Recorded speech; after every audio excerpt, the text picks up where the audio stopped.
So the US dropped sour Skittles on the watermelon region and they thought this was all right because how do you give children, like starving children on empty stomach and they get to have sour Skittles and it seems they are the just the worst. Like they my goodness. I hope that you're doing all right. And if it's your first time coming on here, you are welcome. Please do subscribe and join the family. Let me write this clip because you can make these things up. I'm going to be back with some of the comments and some commentary.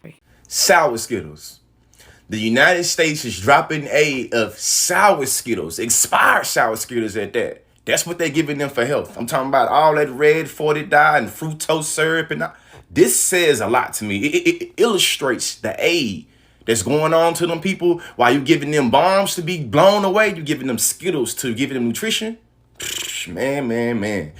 American planes drop aid, spoiled and expired food to children into northern Gaza. Sour Skittles. Even if it wasn't expired, sour Skittles. We drop sour Skittles on Gaza as aid to starving children.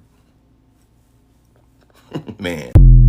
So Fairy said candy on an empty stomach hurts, especially sour candy. Another one says, nah, hold up. I just seen a video of a girl in the US military saying she got expired sour Skittles in one of her ouch things for food that they give you. Are they giving them expired military food? This can't be true. Like, no way. By now, we should understand and know that what's been happening in the watermelon region is funded by the United States. Like the confusion, okay? Like you're the one that's behind all this destruction that is happening in our place, and yet you want to give us food? Like sometimes you can even think like what's going on. I saw a video of previously when they dropped their whatever, like they flew a plane and then they dropped some cargoes that had some meals, lunch, breakfast, lunch, supper, like some didn't even get to reach the people. Others fell on the sea and everything, and it was just chaotic, somehow, I should say. But that act in itself, or this act in itself, is so upsetting because at the end of it, it's like you're trying to buy silence from a nation that is trying to speak for themselves. Like, how are you going to oppress me and then in the meantime also want to feed me? What is that? What are you trying to tell me? To keep quiet? Or it's serious in fact, there's nothing even confusing about this. It's just manipulation that is going on. It is really so unfair. This cannot be happening in broad daylight. Like how? Why? Some of these things just they leave some of us dumbfounded. And anyway, if you're looking for receipts that US has been funding what's been happening in Gaza, just hear it from the Senate himself, like the US Senate. And people laughed at him to say, where have you been all this time that all these bad things have been happening to the watermelon region? And this is when you're getting to say that all these things it's the United States that have been doing and everything. Why didn't you call for a ceasefire?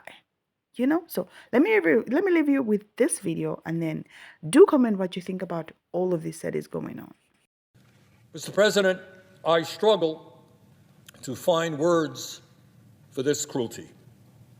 And let me state once again that what is happening in Gaza now is funded with U.S. taxpayer dollars. These are our bombs and our military equipment that is being used. We are complicit. He continues to admit on behalf of the United States that this is not just an Israeli WAR, but it's the United States. Like they're all involved and they're using taxpayers' money to get everything done. So the irony in this is it's just crazy. Like it is. I don't even know, guys. Like, just comment below what you think. But I think it's so upsetting that you're going to be the one to do bad things to me and then want to feed me. And for that matter, sour Skittles.